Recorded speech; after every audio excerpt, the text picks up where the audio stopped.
கிருஷ்ணகிரி மாவட்டம் வேப்பனஹள்ளி தொகுதி வெற்றி வேட்பாளரும் அஇஅதிமுக துணை பொதுச் செயலாளருமான KP முனுசாமி தீவிர வாக்கு சேகரிப்பு.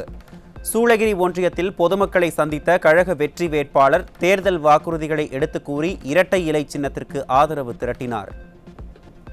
இந்த முறையும் வாக்களித்து என்னை வெற்றி பெற செய்வீர்கள் என்று பணிவன்போடு கேட்டுக்கொள்வதோடு, உங்கள் ஆசையோடு வெற்றி பெற்று ஆட்சி அமைக்கின்ற பட்சத்தில் நம்முடைய தொகுதியின் வளர்ச்சிக்காக நான் முழுமையாக பாடுபடுவேன் என்று உங்களுக்கு வாக்குறுதி கூறி எனக்கு ஒதுக்கியுள்ள சின்னமான இரட்டை சின்னத்திலே வாக்களித்து வெற்றியை தேடித்தர வேண்டும் என்று அன்போடு கேட்டுக்கொள்கிறேன். கோவை தொண்டாமுத்தூர் தொகுதிக்குட்பட்ட RS-புரம் உள்ளிட்ட சுற்றுவட்டார பகுதியில் தொண்டாமுத்தூர் தொகுதி அஇஅதிமுக வெற்றி வேட்பாளர் SP வேலுமணி தீவிர பிரச்சாரம். கூட்டணி கட்சி நிர்வாகிகளோடு இணைந்து இரட்டை இலை சின்னத்திற்கு ஆதரவு திரட்டிய SP வேலுமணி அஇஅதிமுகவின் வாக்குறுதிகளையும் மக்களுக்கு எடுத்துரைத்தார். கோவையில் திமுக மற்றும் தாவேகவை சேர்ந்த 50க்கும் மேற்பட்ட இளைஞர்கள் கழக தலைமை நிலைய செயலாளர் SP வேலுமணி முன்னிலையில் அஇஅதிமுகவில் இணைந்தனர். கழகத்தில் இணைந்த புதிய உறுப்பினர்களுக்கு கழக துண்டு அணிவித்து அஇஅதிமுக தலைமை நிலைய செயலாளர் SP வேலுமணி வரவேற்பு. கோவையில் உருது மொழி பேசும் இஸ்லாமிய மக்களிடம் தீவிர வாக்கு சேகரிப்பில் ஈடுபட்டார் முன்னாள் அமைச்சரும் அதிமுக தலைமை நிலைய செயலாளருமான SP வேலுமணி. மேலும் RS-புரம் பகுதியில் தீவிர வாக்கு சேகரிப்பில் ஈடுபட்டிருந்த முன்னாள் அமைச்சர் SP வேலுமணியை நடிகர் அஜித்குமாரின் ரசிகர்கள் நேரில் சந்தித்து ஆதரவு தெரிவித்து வாக்கு சேகரித்தனர். நாமக்கல் மாவட்டம் குமாரபாளையத்தில் ஜவுளி உற்பத்தியாளர்களின் குடோனுக்கு சென்று குறைகளை கேட்டறிந்த முன்னாள் அமைச்சரும் கழக வேட்பாளருமான தங்கமணி. பின்னர் வீதி வீதியாக சென்று தீவிர வாக்கு சேகரிப்பில் ஈடுபட்ட முன்னாள் அமைச்சர் தங்கமணி உற்சாக வரவேற்பளித்த பொதுமக்கள்.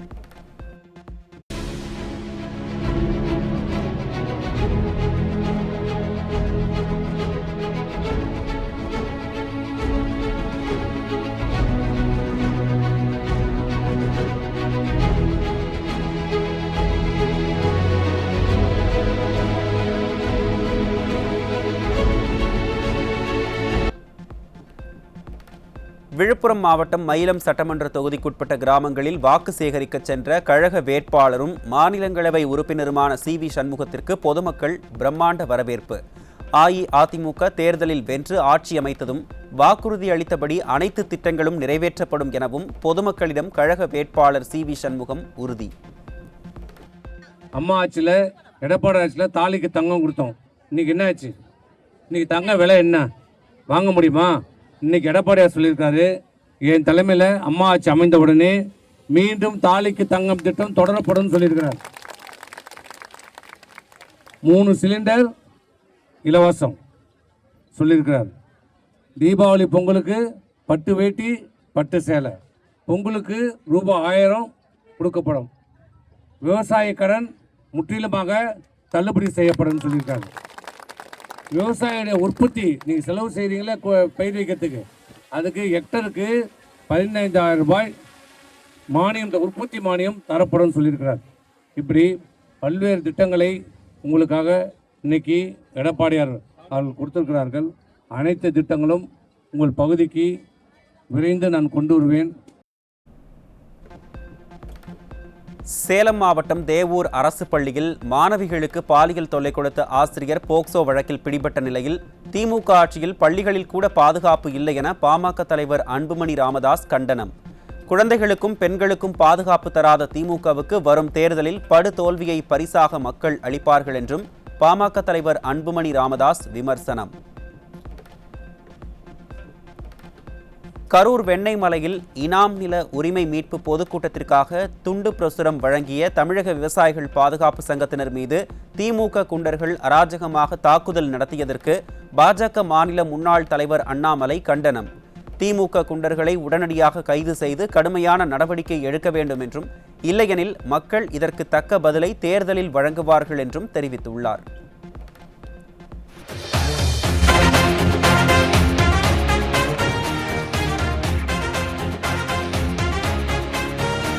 கடந்த கால சாதனைகளை முன்னிறுத்தியும் தற்போதைய வாக்குறுதிகளை பொதுமக்களுக்கு எடுத்துக் கூறியும் வாக்கு சேகரிக்கும் அதிமுக வெற்றி வேட்பாளர்கள்.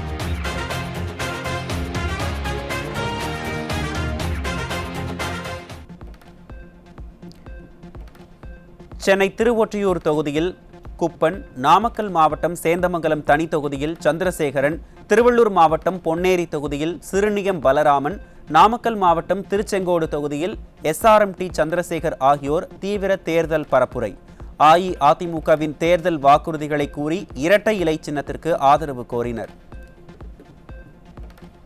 எடப்பாடியார் தலைமையில் ஆட்சி அமைப்போம், நாம் இரட்டை இலை சின்னத்தை தூக்கி பிடிப்போம், திமுக கூட்டணியின் கதை மூடிப்போம், திமுக கூட்டணியின் கதை மூடிப்போம், நம் வெற்றி கோடி பறந்திட தினம் உழைப்போம், நம் வெற்றி கோடி பறந்திட தினம் உழைப்போம்.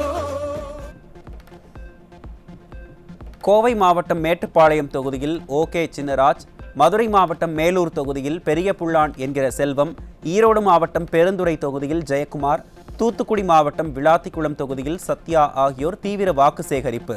திமுக ஆட்சியின் அவலங்களை பொதுமக்கள் மத்தியில் எடுத்துரைத்து இரட்டை இலை சின்னத்திற்கு ஆதரவு திரட்டினர்.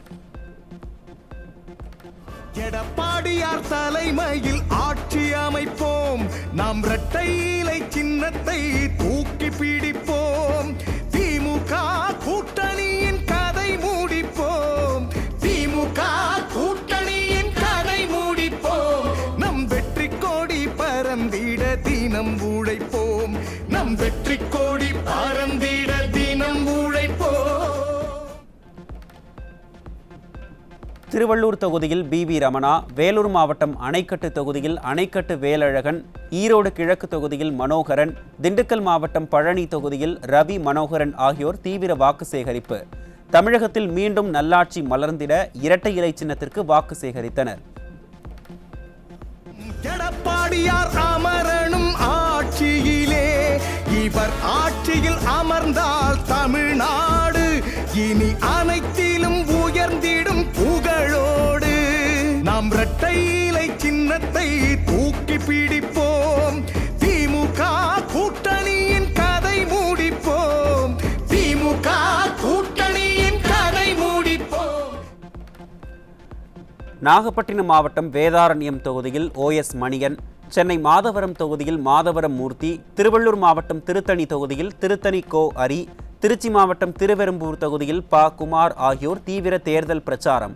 அஇஅதிமுக ஆட்சியின் சாதனைகளை பொதுமக்கள் மத்தியில் எடுத்துக் கூறி இரட்டை இலை சின்னத்திற்கு ஆதரவு திரட்டினர்.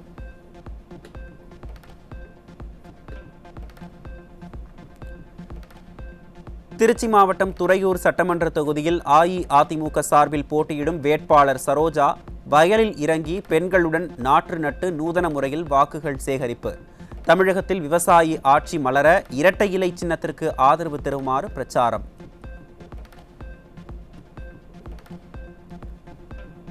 தமிழக சட்டமன்ற தேர்தலில் 234 சட்டமன்ற தொகுதிகளிலும் மொத்தமாக 4051 வேட்பாளர்கள் களத்தில் உள்ளதாக தேர்தல் ஆணையம் அறிவிப்பு. அதிகபட்சமாக கரூர் தொகுதியில் 79 வேட்பாளர்களும், அம்பாசமுத்திரத்தில் 5 வேட்பாளர்களும் களம் காண்கின்றனர். திருப்பத்தூர் மாவட்டம் கடாம்பூர் பகுதியில் பிரச்சாரத்தில் ஈடுபட்டு கொண்டிருந்த தேமுதிக பொதுச் செயலாளர் மீது கட்சி துண்டு வீசப்பட்டதால் ஆத்திரம். திமுக மற்றும் அதன் கூட்டணியினருக்கு அடிப்படை அரசியல் பண்பு கூட என்னவென்று தெரியாத நிலையில் ஆவேசமடைந்து புலம்பிய பிரேமலதா.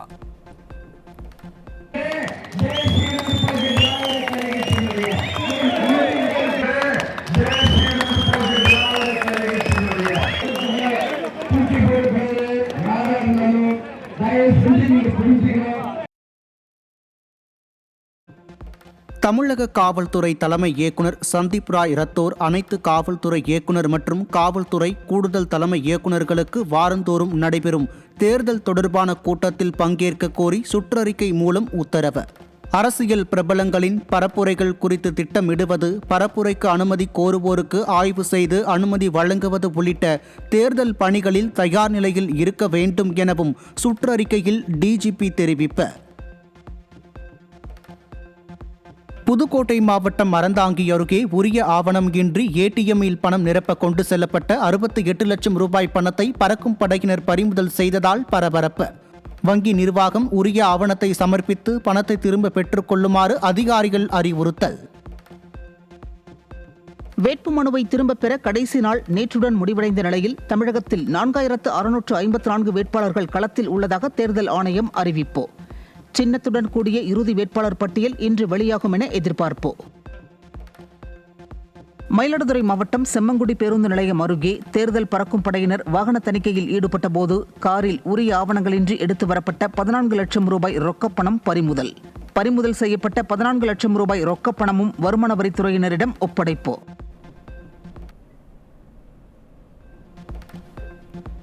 அரசியல் லாபத்துக்காக அரசு திட்டங்களை திமுக பயன்படுத்துவதை கண்டித்து அஇஅதிமுக சார்பில் தமிழ்நாடு முதன்மை தேர்தல் அதிகாரியிடம் புகார். முதன்மை தேர்தல் அதிகாரியிடம் புகார் அளித்த அஇஅதிமுகவினர் உரிய நடவடிக்கை இல்லையெனில் சட்ட ரீதியாக நீதிமன்றத்தை நாடப்போவதாக தெரிவிப்பு.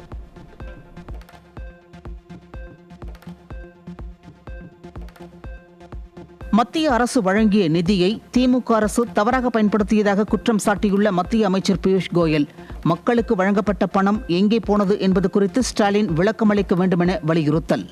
உதயநிதிக்கு தமிழ் கலாச்சாரம் குறித்து புரிதல் இல்லை என்றும் அவரை முதலமைச்சராக்கும் திட்டம் பலிக்காது என்றும் பியூஷ் கோயல் பேச்சு. சென்னை, பெரம்பூர் மற்றும் செங்கல்பட்டு ரயில் நிலையங்களில் ஒரே நாளில் 8.5 கிலோ கஞ்சா சிக்கியது. ஸ்டாலினின் கடந்த 5 ஆண்டு கால ஆட்சியில் தமிழகம் கஞ்சா விற்பனை செய்யும் சந்தையாக மாறியுள்ளதாக பொதுமக்கள் குற்றச்சாட்டு. சென்னை விமான நிலையத்துக்கு சிங்கப்பூரில் இருந்து வந்த ஏர் இந்தியா பயணிகள் விமானத்தில் சீட்டுக்கு அடியில் மறைத்து வைத்திருந்த 3 கோடி ரூபாய்க்கும் அதிகமான மதிப்புடைய 2 கிலோ தங்க கட்டிகள் பறிமுதல். கடத்தல் பயணியையும் கடத்தலுக்கு துணை போக இருந்த கடைநிலை ஊழியரையும் தீவிரமாக தேடும் சுங்கத்துறை அதிகாரிகள். தேனி மாவட்டம் ஆண்டிப்பட்டி அருகே ஆசாரிப்பட்டி கிராமத்தில் அரசுக்கு சொந்தமான இடத்தில் தேர்தல் நடத்தை விதிமுறைகளை மீறி ஆழ்துளை கிணறு அமைப்பது போல நாடகமாடிய திமுக எம்எல்ஏவால் பரபரப்பு. தற்போது ஆழ்துளை கிணறு அமைத்தால் எதிர்க்கட்சிகள் அதை தடுப்பார்கள், அதை வைத்து மக்களிடம் சென்று வாக்கு சேகரிக்கலாம் என்ற அற்ப ஆசையால் திமுக எம்எல்ஏ இவ்வாறு செய்ததாக அப்பகுதி மக்கள் குற்றச்சாட்டு. தூத்துக்குடி மாவட்டம் ஸ்ரீவைகுண்டம் பகுதியில் உள்ள கடோடி பனை பகுதியில் வாக்கு சேகரிக்க சென்ற காங்கிரஸ் எம்எல்ஏவை ஊருக்குள் வராதீர்கள் என கூறி மக்கள் கையெடுத்து கும்பிட்டதால் பரபரப்பு. 5 ஆண்டுகளாக எங்கள் பகுதிக்கு நீங்கள் என்ன செய்தீர்கள் என கேள்வி கேட்ட பொதுமக்கள் தனி ரேஷன் கடை கோரி பலமுறை புகார் அளித்தும் இதுவரை நடவடிக்கை எடுக்காதது ஏன் எனவும் காங்கிரஸ் எம்எல்ஏவிடம் கேள்வி.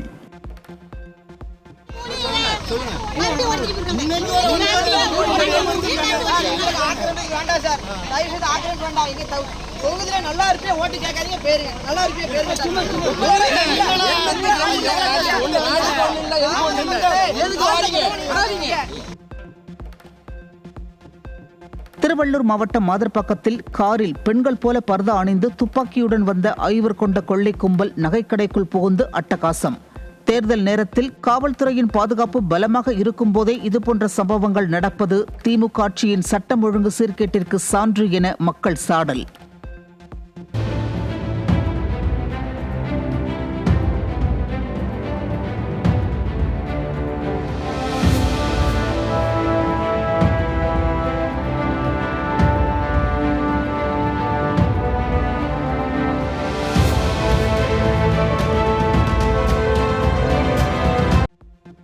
மயிலாடுதுறை மாவட்டம் குத்தாலம் அருகே பூம்புகார் தொகுதியில் போட்டியிடும் திமுக வேட்பாளரை ஊருக்குள் நுழைய விடாமல் விரட்டிய பொதுமக்கள். கடந்த சில தினங்களுக்கு முன் செம்பனார் கோவில் பகுதியில் விரட்டியடிக்கப்பட்ட நிலையில் செல்லும் இடங்களில் எல்லாம் பொதுமக்கள் விரட்டியடிப்பதால் திமுகவினர் அதிர்ச்சி. தென்காசி மாவட்டம் கடையம் திமுக வடக்கு ஒன்றிய செயலாளர் திமுகவிலிருந்து விலகல். சுயமரியாதையை இழந்து கழக பணியாற்ற நான் விரும்பவில்லை என்று கூறி ராஜினாமா கடிதம் அனுப்பியதால் திமுக தலைமை அதிர்ச்சி. கனிமொழியின் அவதூறு பேச்சுக்கு எடப்பாடியார் பதிலளித்ததும் பெண் என்ற கேடயத்தை கையில் எடுத்து பக்கம் பக்கமாக பேசும் திமுகவின் வாடகை வாய்கள். முன்னாள் முதலமைச்சர் ஜெயலலிதா மற்றும் முன்னாள் பிரதமர் இந்திரா காந்தியை கருணாநிதி மிக கேவலமாக கொச்சையாக ஆபாசமாக பேசியதை விவரித்து விளக்கம் அளிக்க திமுக பெண்கள் முன் வருவார்களா என தமிழ்நாட்டு பெண்கள் கேள்வி.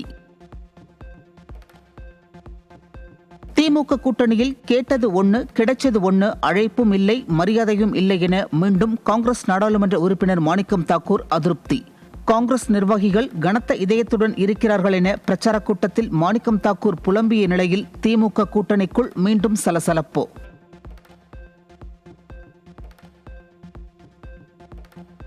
பட்டா வழங்குவதாக கூறி 5 ஆண்டுகள் ஏமாற்றிய திமுக அரசை கண்டித்து சென்னை பெருங்குடி காமராஜர் நகரில் வசிக்கும் 250 குடும்பங்கள் தேர்தலை புறக்கணிக்கப் போவதாக அறிவிப்பு.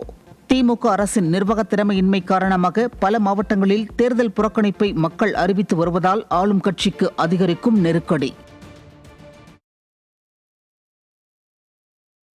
சென்னை மயிலாப்பூர் தவேக வேட்பாளர் வெங்கட்ராமன் மீது அவரது மனைவி மீனாட்சி தனது 9 வயது குழந்தையை கண்ணில் காட்ட மறுப்பதாகவும் மீறி கேட்டால் கொலை மிரட்டல் விடுப்பதாகவும் காவல் ஆணையரிடம் புகார். குடும்பத்தை காப்பாற்ற தெரியாத அவர் எப்படி நாட்டு மக்களுக்கு நன்மை செய்வார் என எதிர்க்கட்சிகள் கேள்வி. வேலூர் மாவட்டம் காட்பாடி அருகே உள்ள கரசமங்கலம் புரட்சித் தலைவர் எம்ஜிஆர் கோவிலில் திமுக வேட்பாளர் துரைமுருகன் மாலை அணிவித்து வணங்கிய விவகாரம். எங்கு சென்றாலும் அதிமுகவே அடித்தளம் என்ற துரைமுருகனின் அரசியல் பக்தியை இது காட்டுவதாக அப்பகுதி மக்கள் விமர்சனம்.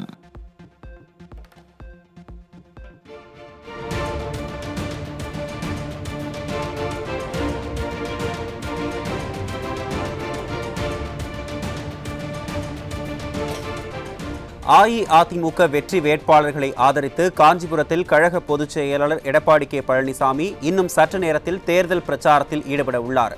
முன்னதாக காஞ்சிபுரம் காந்தி சாலையில் உள்ள பேரறிஞர் அண்ணாவின் இல்லத்திற்கு சென்ற கழக பொதுச் செயலாளர் எடப்பாடி கே பழனிசாமி பேரறிஞர் அண்ணாவின் திருவுருவ சிலைக்கு மரியாதை செலுத்தினார்.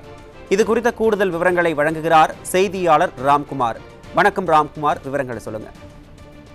வணக்கம் அருண்.